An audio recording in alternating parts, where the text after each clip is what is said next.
Okey, Assalamualaikum dan salam sejahtera. Okey, pagi ini kita akan sambung balik bab 7 iaitu bab tenaga dan kuasa. Jadi hari ini saya akan sentuh subtopik yang kedua bagi bab 7 iaitu 7.2 tenaga keupayaan dan tenaga kinetik.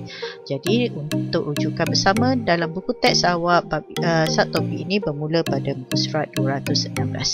Okey, jom kita mulakan kelas kita pada hari ini.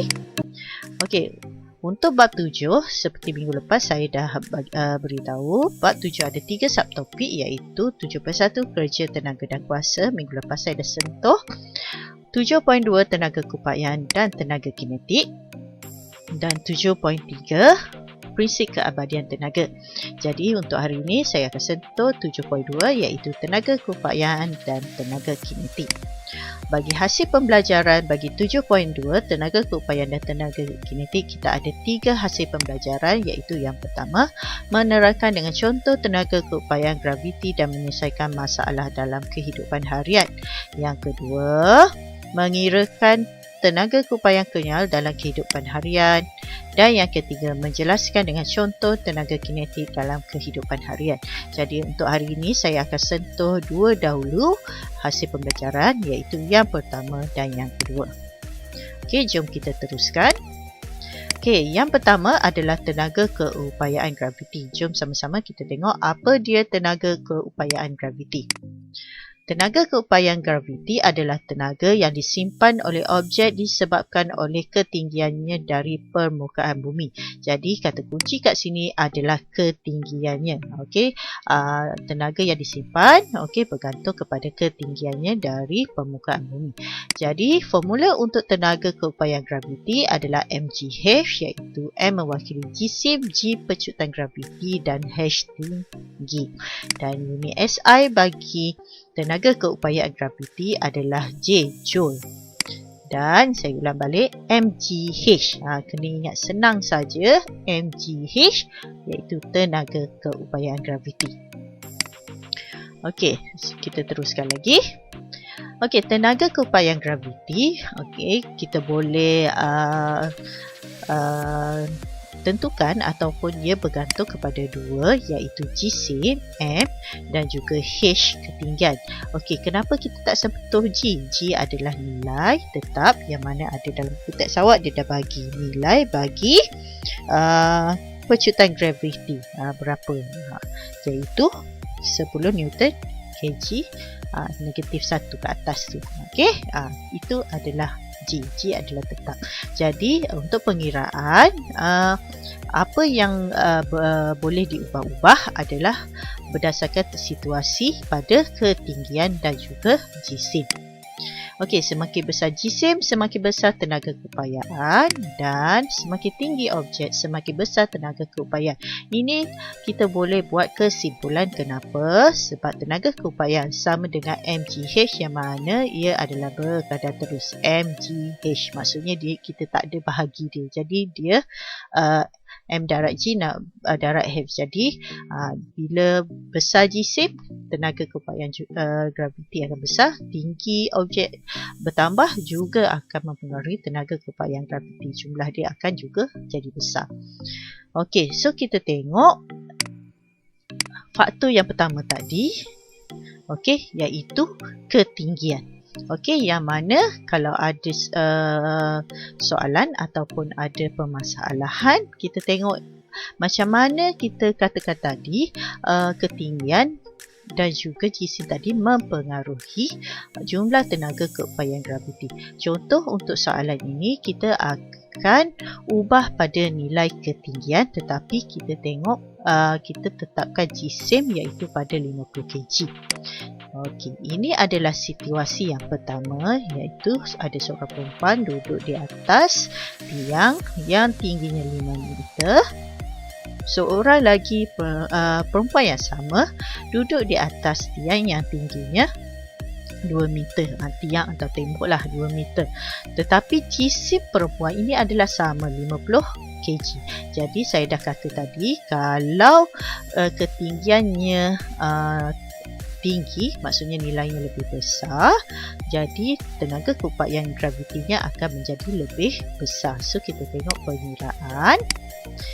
Okey, masukkan dalam rumus MGH, M jisim 50 kg, G okey pecutan graviti darab H 5 meter.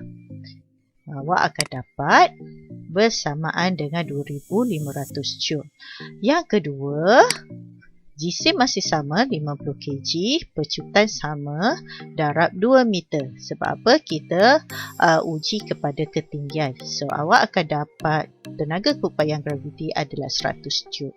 So, kita boleh nampak kat sini. Okay, apabila berubah ketinggian, tenaga keupayaan graviti akan berubah. Yang mana ketinggian yang nilainya lebih besar akan membawa kepada tenaga keupayaan graviti yang lebih besar. Okey, yang seterusnya kita tengok faktor yang kedua tadi, iaitu tentang jisim, yang mana untuk ketinggian kita akan malarkan nilainya, kita akan fixkan nilainya pada 5 meter, tetapi kita ubah pada nilai jisim. So kita tengok dua situasi, seorang perempuan 50 kg dan seorang lelaki 80 kg. Jadi kita masukkan dalam rumus tenaga keupayaan MGH. So 50 kg darab pecutan graviti darab 5 meter. Okey, sebelum saya teruskan, ketinggian dia sama 5 meter. Ini ingat dekat gambar ni saya tak ada letakkan. So ketinggian dia sama 5 meter. So awak akan dapat 2500 joule. Yang kedua, jisim berbeza 80 kg, pecutan graviti darab 5 meter, iaitu ketinggian yang sama. So awak akan dapat 4000 joule. Jadi awak boleh nampak apabila jisimnya bertambah, tenaga keupayaan graviti turut bertambah. Okey, sebab apa? MGH adalah berkadar terus M berkadar terus dengan H. Okey. Seterusnya kita tengok hubungan antara kerja dengan tenaga keupayaan graviti. Kerja yang dilakukan adalah sama juga. Okey, ingat balik 7.1 rumus bagi kerja adalah daya darab sesaran. So daya tadi adalah sama juga dengan berat darab dengan tinggi diangkat. So berat tadi kita boleh samakan dengan M darab G. Sebab apa? Jisim dan graviti. So mg ni tadi tenaga keupayaan graviti ada mg kan, darab dengan h. H ni tinggi ataupun sesaran. So mgh. Jadi kerja adalah sama dengan tenaga keupayaan graviti. Jadi tenaga keupayaan graviti adalah sama dengan kerja yang dilakukan, ataupun kita boleh gantikan juga kerja. Kalau rumus sebelum ni kita dah tahu W sama dengan Fs, rumus satu lagi bagi kerja adalah mgh. Okey, sebab apa? Konsepnya sama, iaitu ada pergerakan. 7.1 saya dah bagi tahu kerja mestilah ada daya dan juga ada sesaran yang bergerak mengikut arah daya. Jadi ini adalah konsep kerja. So sama dengan tenaga keupayaan, maksudnya berat diangkat, tenaga keupayaan ada kat sini, so ada sesaran kat sini. So tenaga keupayaan graviti sama dengan kerja yang dilakukan. Okey, kita tengok contoh pengiraan tenaga keupayaan graviti. Yang pertama, kita tengok contoh yang pertama. Okey, sekarang kita ada sebuah crane. Soalannya, sebuah crane mengangkat beban berjisim 80 kg setinggi 12 meter. Hitung tenaga keupayaan graviti yang diperolehi beban tersebut. Okey, so ini adalah pecutan graviti. So dia angkat crane 80 kg, 12 meter ketinggian dia. Jadi kita masukkan dalam rumus tenaga keupayaan graviti sama dengan mgh. So M adalah 80 kg, G ni 10 dan H 12 meter. So kita darab seperti biasa, kita dapat 9,600 Joule ataupun bersamaan 9.6 kilojoule. Okey, ini contoh yang pertama. Contoh yang kedua, Raja menunjukkan lift di KLCC. Lift tersebut mengangkat suatu beban yang berjisim 1,500 kg setinggi 30 meter. Jadi kita tengok pengiraan dia. Soalan yang pertama, berapakah kerja yang dilakukan oleh lift itu? Okey, so saya bagi tahu tadi, tenaga keupayaan graviti sama juga dengan kerja. Jadi kita masukkan dalam rumus kerja, W sama dengan F darab S. F ini adalah daya dan daya tadi sama juga dengan M darab G. S sama dengan sesaran, so kita gantikan S dengan H. So masukkan nilai 1,500 kg M. Pecutan graviti 10 darab dengan 30 meter. So awak akan dapat 450,000 Joule. Okey. B, berapakah tenaga keupayaan graviti lift itu pada ketinggian 30 meter? So, tenaga keupayaan graviti bersama dengan mgh. Masukkan dalam nilai 1,500 darab 10 darab 30. Awak akan dapat 450,000 Joule. 450,000 Joule. Jadi, tadi saya dah terangkan tenaga keupayaan graviti sama dengan kerja yang dilakukan. Sebab itu awak dapat nilai yang sama. Okey. Seterusnya kita masuk pada yang kedua, iaitu tenaga keupayaan kenyal. Apa dia tenaga keupayaan kenyal? Jom kita tengok sama-sama. Tenaga keupayaan kenyal adalah kerja yang dilakukan untuk memampat atau meregang suatu bahan kenyal dengan sesaran X daripada keseimbangan. Okey, kata kunci di sini adalah memampat dan juga meregang. So, formula untuk tenaga keupayaan kenyal adalah setengah Fx, yang mana F adalah daya regangan atau mampatan dalam unit Newton. X adalah sesaran dari kedudukan keseimbangan M. Dan tenaga keupayaan kenyal sama juga dengan apa kerja yang dilakukan, sama juga dengan luas di bawah graf, sama juga dengan setengah Fx. Yang inilah rumus yang ini. So kita tengok di mana pengiraan untuk tenaga keupayaan kenyal bagi gambar ini adalah di sini. Ini adalah spring asal dan ini adalah meregang. Kat sini ada tenaga keupayaan kenyal. So, tadi tenaga keupayaan kenyal sama dengan luas di bawah graf. Maksudnya kita boleh cari nilai tenaga keupayaan kenyal dengan mengira luas bagi luas bawah graf di sini. Kalau anda diberi graf. Okey. So, kita tengok contoh pengiraan bagi tenaga keupayaan kenyal. Okey. Panjang asal bagi spring S ialah 20 cm. Ini panjang asal 20 cm spring S. Apabila daya terakhir daya 20 Newton yang dikenakan pada spring S ialah 20 Newton, spring S kita kenakan daya 20 Newton, panjang baharunya L menjadi 12 cm. Maksudnya panjang baru 12 cm, asal 20 cm. Maksudnya bila daya 20 Newton kena pada spring, jadi spring tu termampat. Bila termampat, dia punya panjang tinggal 12 cm.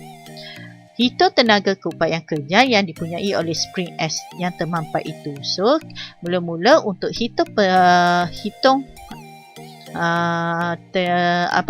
tenaga keupayaan kenyal ni, kita perlu cari dulu perbezaan panjang spring ni.